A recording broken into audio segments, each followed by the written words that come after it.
नमस्कार, मैं जयकृति आप सभी दर्शकों का अन्नदाता कार्यक्रम में स्वागत करती हूं। हमारे देश का किसान जन का पोषक है, वे श्रम का देवता है, अन्नदाता है। उसमें ही भारत की आत्मा निवास करती है। ऐसे ही किसानों की प्रगति के लिए हम खेतीबाड़ी से जुड़ी हुई बहुत सी नई लाभकारी जानकारियां हर रोज सुबह लेकर आते हैं। तो चलिए, अपने राज्य में किसान तरबूज, घिया, करेला, खीरा, टमाटर, मिर्च की खेती बड़े क्षेत्रफल पर करते हैं। लेकिन यदि किसान ड्रिप द्वारा सब्जियों की खेती करते हैं तो न केवल खरपतवारों की समस्या से बच सकते हैं बल्कि कम पानी में अधिक उत्पादन भी ले सकते हैं। गांव सुंदरपुरा कोटपुतली के प्रगतिशील किसान सुंदर कसाना भी ड्रिप लगाकर खेती कर रहे हैं और कम पानी में अच्छी आय कमा रहे हैं और आज वे काफी खुश भी दिखाई देते हैं। तो ये किस प्रकार से करते हैं ड्रिप से खेती, आइए जानते हैं इन्हीं से। मैंने 25 बीघा के अंदर तरबूज, खीरा और खरबूजा डाल रखा है, मिर्ची, करेला डाल रखा है। इसके बाद में मैंने इसी के अंदर ड्रिप इरिगेशन लगा रखा है। ड्रिप इरिगेशन से ही सिंचाई करते हैं। पहले हम परंपरागत खेती करते थे जिसमें सरसों, गेहूं, बाजरा यही होता था। इसके बाद मैंने देखा कि इसको छोड़ के इसमें कोई मुनाफा नहीं था। इस वजह से मैंने ये डेवलप किया है मेरा फार्म। किसान भाइयों, आज हम आपको एक ऐसे किसान से मिलवाने जा रहे हैं जो अधिक लाभ कमाने के लिए परंपरागत फसलों को छोड़कर नई तकनीकों को अपनाकर कम पानी वाले क्षेत्र में ड्रिप मल्च के माध्यम से कद्दू वर्गीय सब्जियों की खेती करके अच्छा खासा मुनाफा कमा रहे हैं। तो आइए मिलते हैं उनसे और जानते हैं उनके अनुभव को।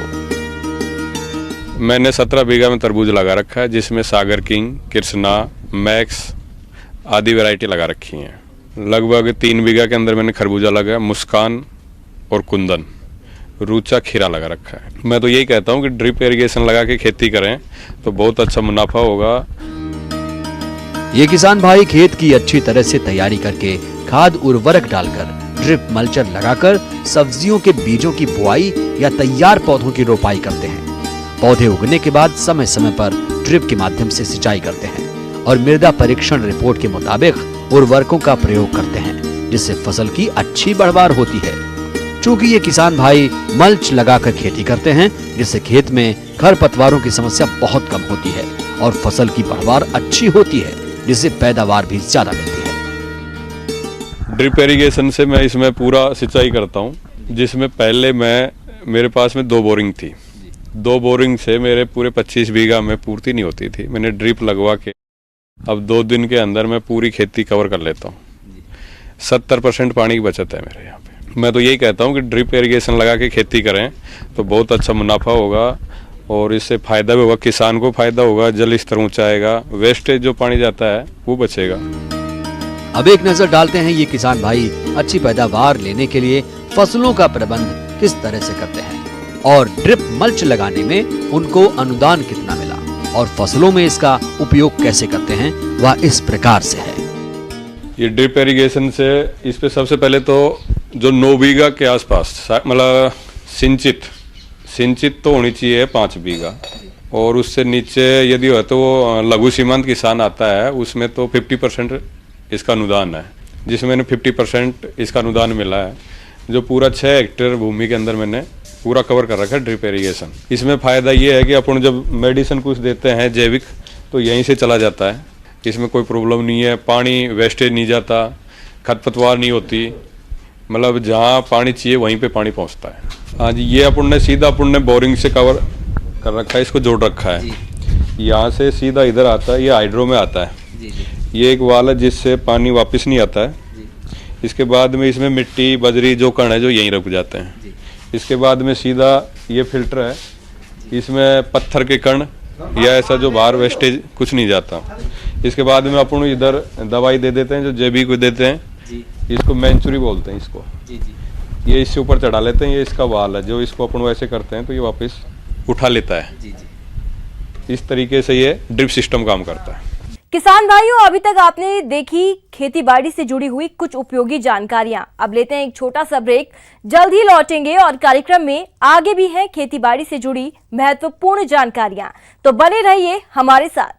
ब्रेक के बाद आप सभी दर्शकों का अन्नदाता में स्वागत है। चलिए अब रुक करते हैं अगली कड़ी की ओर। आज बढ़ती बेरोजगारी को देखते हुए ये जरूरी है कि बदलते समय की मांग के अनुसार व्यवसायों को अपनाया जाए, तभी अच्छी आमदनी मिलेगी। अगर रंगीन मछलियों के पालन की बात करें तो ये व्यवसाय अच्छी आय का जरिया बनता जा रहा है। अगर आप भी रंगीन मछलियों का पालन करना चाहते हैं तो इसकी शुरुआत आप कैसे करें, इस बारे में जानकारी दे रही हैं मत्स्य विशेषज्ञ डॉक्टर इप्सिता विश्वास। सजावटी मछली के प्रजनन एवं पालन हम लोग के देश में अभी बहुत जागरूकता फैला रहा है, क्योंकि एक्वेरियम तो पहले से ही बहुत लोग रखते थे, पर इसका प्रचार और इसकी महत्व अभी धीरे धीरे ज़्यादा हो रहा है। अब एक्वेरियम आपको सजाने के लिए आपको क्या चाहिए, पहले आपको जानकारी लेना है कि एक्वेरियम कौन से साइज़ प्रकार के होते हैं। एक्वेरियम 3 प्रकार के होते हैं। एक तो मीठा पानी का एक्वेरियम, एक है ब्रैकिश वाटर मतलब मीठा पानी और सामुद्रिक पानी को मिलाकर एक एक्वेरियम बनते हैं, और एक बनता है सामुद्रिक एक्वेरियम। फ्रेश वाटर एक्वेरियम ही ज़्यादातर प्रचलित है। शहरों में एक्वेरियम छोटे आकार से लेकर बड़े आकार तक के होते हैं। बाजार में 15 इंच से 15 फीट तक साइज के एक्वेरियम उपलब्ध हैं। सबसे छोटे साइज का एक्वेरियम 12 गुणा 6 इंच का होता है। इससे छोटे आकार के एक्वेरियम में मछलियां ज्यादा बढ़ती नहीं हैं। इतने बड़े आकार के एक्वेरियम में 4 से 5 जोड़ी मछली को रख सकते हैं। इसी तरह क्या करना है, अब आप उसको सजाना पड़ेगा। सजाने के लिए पहले क्या करना है, आपको नीचे एक अच्छे से फिल्टर लगाना पड़ेगा, ग्रामेल फिल्टर उसको बोलते हैं।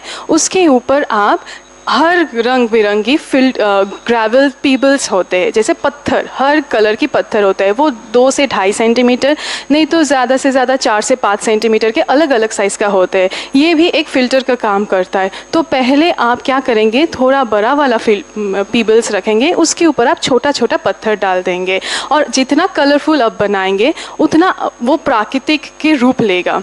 साथ ही साथ आप सैंड भी डाल सकते हैं, मतलब बालू डाल सकते हैं उसके ऊपर। एक्वेरियम में पानी हमेशा क्लोरीन रहित, शुद्ध एवं ताज़ा होना चाहिए। पानी भरते समय एंटी क्लोरीन डालना चाहिए, मछलियों के लिए हितकर होता है। बोर पानी अगर इस्तेमाल कर रहे हैं तो पहले बोर से पानी एकत्र करके 2 दिन बाहर रखना चाहिए और फिर उसे एक्वेरियम में डालें। पानी में 10 से 20% जितना भी आपका स्पेस है उसे 10 से 20% खाली रखना चाहिए। आप पूरा भी कभी पानी उसमें मत डालिए। अब पानी को आप 4 से 5 दिन बिल्कुल कुछ नहीं कीजिए, क्योंकि आप वो वाटर को कंडीशन कर रहे हैं, क्योंकि मछली जब आपके पानी में आएगा तो उसको कंडीशन वाटर चाहिए। इसी तरह आप क्या करेंगे, एक फ़िल्टर लेंगे, क्योंकि हमेशा वाटर को प्यूरिफाई करना है, क्योंकि जब आपका मछली रहेगा तो उसका जितना भी एक्सक्रीटा आ रहा है वो उसको साफ़ करना है। पानी को हमेशा साफ़ रखना चाहिए। तो पानी साफ़ रखने के लिए हम लोग फ़िल्टर का इस्तेमाल करते हैं। अब फ़िल्टर मैकेनिकल भी होता है, बायोलॉजिकल भी होता है। तो वो आपको ये करना है कि आप कौन सा फ़िल्टर इस्तेमाल करना चाह रहे हैं। एक्वेरियम के अंदर के सौंदर्य को बढ़ाने के लिए उसमें जलीय पौधों को उगाइए, क्योंकि इसकी वजह से उसे एक्वेरियम में प्राकृतिक ऑक्सीजन मिलता है और एक्वेरियम और भी अधिक आकर्षक दिखने लगता है। साथ ही मछली का जीवन समय भी बढ़ जाता है। एक्वेरियम में आहार देने का भी बहुत सारा तरीका है। आहार में हमेशा याद रखना है, क्योंकि ये मछली छोटा साइज़ का रहता है, जैसे कि 4 सेंटीमीटर लगभग ज़्यादा से ज़्यादा, तो उसका साइज़ भी छोटा होना है। तो बाहर ही आप जब भी कहीं जाएंगे, पेट शॉप करके जितना भी एक्वेरियम का दुकान है वहाँ पर आप बोलेंगे कि आप पिलेटेड फीड दीजिए, क्योंकि उसमें कुछ पिगमेंट रहता है, जैसे ऑप्टिमम करके एक आता है, उसमें से अगर आप लेते हैं उसमें कैरोटीनाइट करके एक पिगमेंट आता है, जिससे कि आपके मछली का जो कलर है वो और भी ज़्यादा निखारे। कभी कभी ये भी देखा गया है कि आप 1 हफ्ता नहीं है घर में, तो उस टाइम में आप बिल्कुल टेंशन नहीं लीजिए, क्योंकि आप पूरा संपोषण अगर पोषक देते हैं तो वो धीरे धीरे वो ले लेगा। और ऐसा भी नहीं है कि आपको हर रोज़ एक्वेरियम में खाना देना है, क्योंकि अगर आप ज़्यादा खाना देते तो पानी का गुणवत्ता भी खराब हो सकता है। यहाँ इस बात को ध्यान में रखें कि एक्वेरियम के ऊपर सीधी सूर्य की रोशनी नहीं आनी चाहिए, क्योंकि धूप लगने पर एक्वेरियम में फफूंद जैसा हरा कवक पनपने लगता है, जो मछलियों को नुकसान पहुँचाता है। इसके अलावा एक्वेरियम के पानी का तापमान ज्यादा या कम होने से मछली के ऊपर दबाव पड़ता है और मछलियाँ मरने लगती हैं। एक्वेरियम कहाँ रखना है वो भी बहुत है, क्योंकि बहुत ही इम्पॉर्टेंट है, क्योंकि एक्वेरियम बिल्कुल डायरेक्ट सनलाइट के सामने नहीं रहना चाहिए, क्योंकि वो एल्गल का ज़्यादा फॉर्मेशन हो जाता है। और कभी भी दरवाज़े के अगल बगल में नहीं रखना चाहिए, क्योंकि मछली को डिस्टर्बेंस हो सकता है। अब एक्वेरियम में रोग भी बहुत, एक्वेरियम के मछली, सजावटी मछली का भी बहुत सारा रोग होता है। तो पहले आपको रोग पहचानने से पहले आपको उसका सिम्टम पता चलना पड़ेगा कि कैसे आप उसको उपचार करें। तो उपचार करने के लिए कभी भी देखिए कि आप खाना दे रहे हैं पर वो नहीं खा रहा, इसका मतलब है आपका पानी का गुणवत्ता सही नहीं है। गुणवत्ता अगर सही नहीं है तो उसको आप पानी बदलिए 10 से 15 दिन के अंदर। जब भी आपका पानी का रंग हरा या काला हो तो एक ब्लू करके एक ड्रॉप आता है, वो आप 5 बूंद 10-15 दिन के अंतराल में डाल दीजिए। साथ ही साथ जब आप देखेंगे कि पंख उसका सर रहा है, कि पंख उसका गिर रहा है, तो उस टाइम में आप पंख को काट के उसमें आयोडीन का ऑइंटमेंट लगा लीजिए। दवाई जितना भी बैक्टीरियल हो, फंगल हो या पैरासाइटिक हो, उसको पहले आप समझिए, समझने के बाद ही उसका उपचार कीजिए। आगे और भी हैं खेती बाड़ी से जुड़ी हुई बहुत सी रोचक जानकारियां, पर यहाँ पर रुकेंगे एक और ब्रेक के लिए। जल्द हाजिर होते हैं। ब्रेक के बाद एक बार फिर से आप सभी दर्शकों का अन्नदाता कार्यक्रम में स्वागत है। बढ़ते हैं अगली प्रस्तुति की ओर। मटर की फसल में बदलते मौसम के कारण कई हानिकारक रोग लगते हैं और किसानों को मटर का बहुत ही कम उत्पादन मिलता है। तो मटर की फसल में इस समय कौन कौन से रोग लगते हैं और इसकी रोकथाम किस प्रकार से करें, इस बारे में बता रहे हैं पौध रोग वैज्ञानिक डॉक्टर मनोज वर्णवाल। आज किसान भाई जो भी मटर की खेती कर रहे हैं उनको मैं मटर में खासकर लगने वाले विभूतिया रोग तथा इसकी कैसे आप पहचानेंगे तथा इसके निदान संबंधित आपको मैं बता रहा हूँ। किसान बंधु, सबसे पहले हम बताना चाहेंगे मटर में विभूतिया रोग खास करके जब ठंड पड़ती है उस समय इस रोग का प्रकोप बहुत ज़्यादा देखने को मिलता है। ऐसा होता है क्या कि जब ठंड ज़्यादा पड़ती है, जब रात का तापमान 10 डिग्री से कम, दिन का तापमान 20 डिग्री से ऊपर होता है, उस समय इस रोग का प्रकोप बहुत ज़्यादा होता है। किसान भाइयों, जैसा कि अभी मौसम बदल रहा है और मटर की फसल में छाछा रोग होने की संभावना है, इस रोग में पत्तियों फलियों पर सफेद पाउडर सा छा जाता है, जिसके कारण पौधे अपना भोजन नहीं बना पाते और ऐसी रोगग्रस्त फसल से किसानों को बहुत कम उत्पादन ही मिल पाता है, जिससे किसानों को भारी नुकसान होता है। और खास करके ये भी देखा जाता है जब आकाश में बादल छाया रहता है, या कह सकते हैं लंबे समय तक, या शाम का समय हो या रात का समय हो, अगर बादल छाएगा तो उस समय इस रोग का प्रकोप निश्चित रूप से कह सकते हैं बहुत ज़्यादा होता है। यह रोग एक प्रकार के फफूंद इरेसिपी के नाम, इरेसिपी स्पीसीज या कह सकते हैं इरेसिपी पोलीगोनी, उसके कारण होता है। इसमें देखा जाता है कि जब हवा में नमी हो या कह सकते हैं क्लाउडी वेदर हो और उस समय रात का तापक्रम अगर 10 डिग्री सेंटीग्रेड से कम होगा तो इस रोग का प्रकोप होने का संभावना बहुत ज़्यादा बढ़ जाता है। ऐसा देखा जाता है सबसे पहले इस रोग के लक्षण पत्ती में दिखाई पड़ते हैं। इसके लक्षण खास करके पत्ती में सफ़ेद पाउडर के आकार का दिखता है जो धीरे धीरे बढ़ने लगता है, बाद में उसके तना पर, फिर उसके आगे चल करके जो उसे लत्तर निकलती है, जो टेंड्रिल बोलते हैं, टेंड्रिल में भी लक्षण दिखाई पड़ते हैं। यही नहीं, जब उसमें दाने बनते हैं, दाने बनने के बाद बनते समय में भी इस रोग के लक्षण आते हैं। सब का सब लक्षण सफ़ेद पाउडर नुमा, जैसे लगता है कि कोई इस तरह से पाउडर छीट दिया हो कि जैसे उसे पाउडर से ढक दिया गया हो। तो पाउडर नुमा जो लक्षण दिखाई पड़ते हैं तो निश्चित रूप से समझिए किसान बंधु कि आपके खेत में विभूतिया रोग का प्रकोप हो गया है, जिसको इंग्लिश में हम लोग पाउडरी मिल्ड्यू भी बोलते हैं। मटर की फसल में इस रोग के कारण काफी क्षति होती है, तो इस नुकसान को देखते हुए जरूरी हो जाता है कि आप समय पर रोग की पहचान कर नियंत्रण के उपाय अपनाएं। तो किस प्रकार से करें मटर की फसल में इस रोग का नियंत्रण, चलिए ये भी आपको बताते हैं। ये लक्षण, ये बीमारी आने पर किसान बंधु, ये इस बीमारी को आसानी से रोका जा सकता है, क्योंकि ये वास्तव में एयरबॉर्न डिजीज है। ये कह सकते हैं हवा से उड़ करके जो रोगग्रस्त पौधे होते हैं उस वहाँ से उड़ करके स्वस्थ पौधे की ओर बढ़ते हैं और उसको जाकर रोगग्रस्त कर देते हैं। तो इस तरह से रोग का वास्तव में विस्तार होते रहता है। तो इस खास करके देखा जाता है अभी जो ठंडा का मौसम है, जैसा आजकल मौसम बना हुआ है, रात में ठंडक ज़्यादा पड़ रही है, टेम्परेचर का मान 7 डिग्री 8 डिग्री चला गया है और वही नहीं, दिन का टेम्परेचर भी लगभग 20 के आसपास आ जा रहा है। तो इस समय इस रोग का लक्षण खास करके विशेषकर देखने को मिल रहा है। यही नहीं, इस रोग को रोकने के लिए किसान बंधु सबसे पहले हम ये बताना चाहेंगे कि इसमें रोगरोधी किस्म कुछ आते हैं। यदि रोगरोधी किस्म को लगाते हैं तो निश्चित रूप से कह सकते हैं इस बीमारी को आसानी से रोका जा सकता है।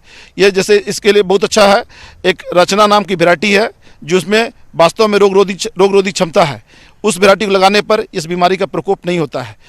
दूसरे इस रोग के लक्षण आने पर किसान बंधु केराथिन 1.5 मिलीलीटर दवा प्रति लीटर पानी में घोल बना करके छिड़काव करेंगे तो इस रोग को आसानी से रोका जा सकता है। खास करके देखा जाता है कि बहुत सारे जो विभूतिया रोग होते हैं, जिसे आपको कुकुरबिट्स में ये कह सकते हैं कि जितने भी लतादार सब्जी होती है उसमें भी इस रोग का प्रकोप बहुत ज़्यादा देखने को मिलता है। तो उसमें भी हम लोग सलाह देते हैं खासकर किसान बंधु कि वास्तव में केराथिन नामक दवा का ही छिड़काव करना चाहिए। लेकिन मटर में देखा गया खास करके हम लोग सल्फर डस्ट भी सजेस्ट करते हैं। सल्फर का या घोल बना करके या सल्फर का डस्ट भुड़काव करने पर भी आसानी से रोका जा सकता है। सल्फेक्स नामक पाउडर मिलता है मार्केट में, जिसका 3 ग्राम दवा प्रति लीटर पानी में घोल बना करके यदि हम छिड़काव करेंगे तो निश्चित रूप से कह सकते हैं कि विभूतिया रोग को आसानी से रोका जा सकता है। तो इसके लिए एक रामबाण दवा है, सही माने में पूछा जाए तो केराथिन, और दूसरा है इसमें सल्फर डस्ट। ये दोनों में से किसी एक दवा का छिड़काव करेंगे आसानी से इस रोग को रोका जा सकता है।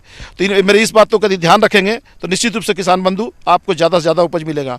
क्योंकि देखा जाता है अगर ये रोग आपके खेत में आएगा तो पूरा पौधा हरा भाग जो होता है वो सफ़ेद हो जाता है। परिणाम स्वरूप प्रकाश संश्लेषण क्रिया ठीक से नहीं हो पाती है और जिसके फलस्वरूप ये कह सकते हैं उपज में भारी कमी आती है। तो इसीलिए किसान बंधु इस रोग का लक्षण दिखने पर यथाशीघ्र आप खास करके केराथिन या सल्फेक्स पाउडर का घोल बना करके छिड़काव करेंगे तो निश्चित रूप से इस बीमारी को हम आसानी से कंट्रोल कर सकते हैं।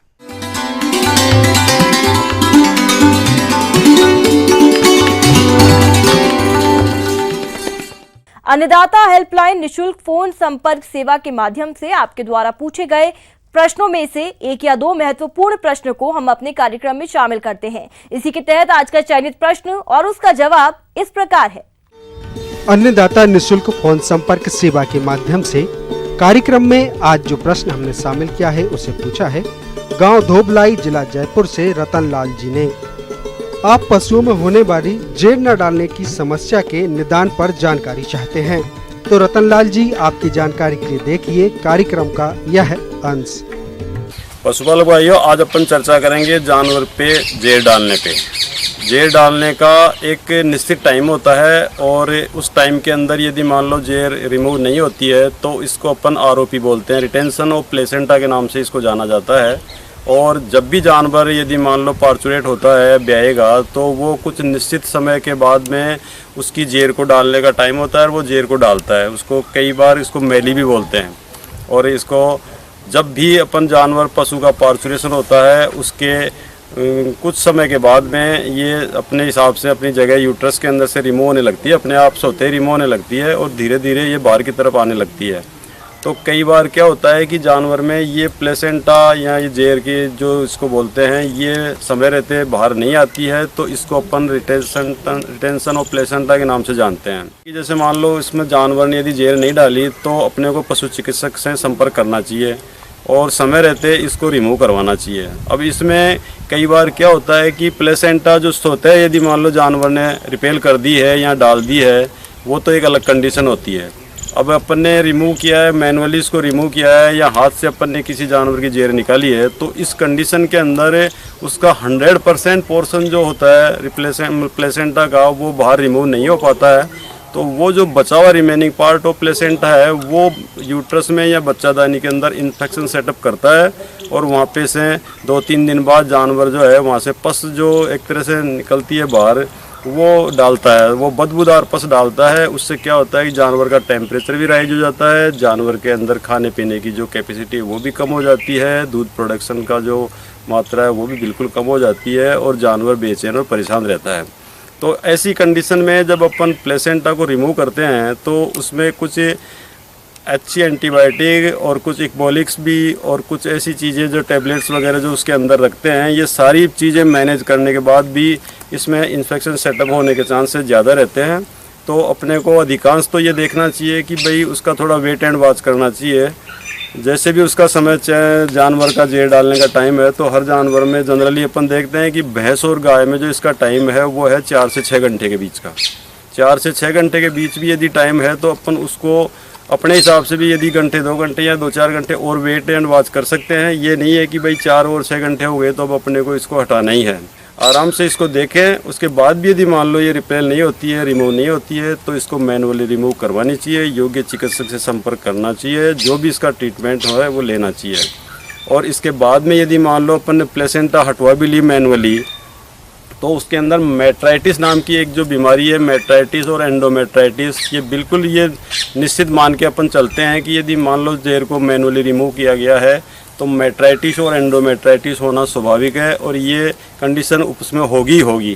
तो जब भी अपने को ये पता लगे कि अपना जानवर जो है बदबूदार गंदगी पीछे से डाल रहा है या डिस्चार्ज जो डाल रहा है वो मैला है, गंदा है या उसमें बदबू आ रही है, तो अपने को चिकित्सक से संपर्क करके वो जो दूसरी बीमारी थी डेवलप हो गई मेस्टाइटिस या एंडोमेट्राइटिस, उसका भी फिर ट्रीटमेंट अपने को समय रहते लेना चाहिए, जिससे क्या है कि जानवर का प्रोडक्शन टाइम पे आ सके और जिससे आगे आने वाले टाइम पे जानवर दोबारा राइट टाइम पे हीट में आए, कंसेप्शन करे और अपने को बच्चा देने के लिए तैयार हो जाए।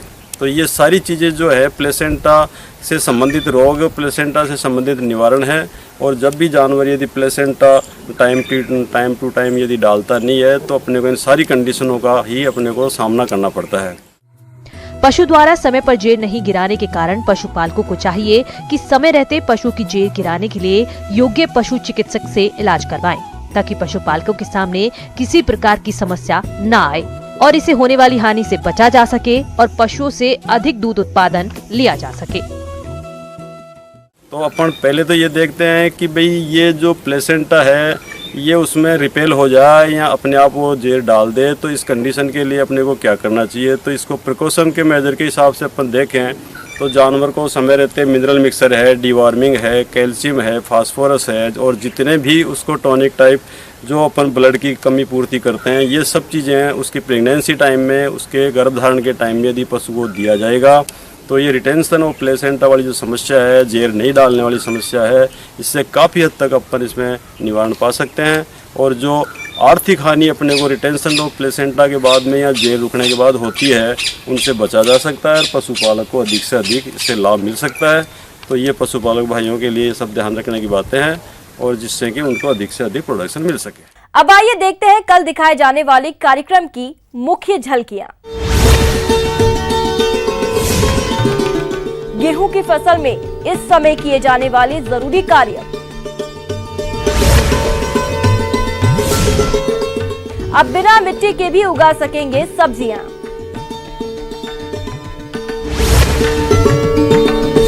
किसान भाइयों, अन्नदाता आपकी सेवा के लिए संकल्परत है। कृषि संबंधित समस्या और सुझावों के लिए आप हमें इस पते पर संपर्क कर सकते हैं। प्रोड्यूसर अन्नदाता news 18 Rajasthan, Ramoji film city, Hyderabad 501512।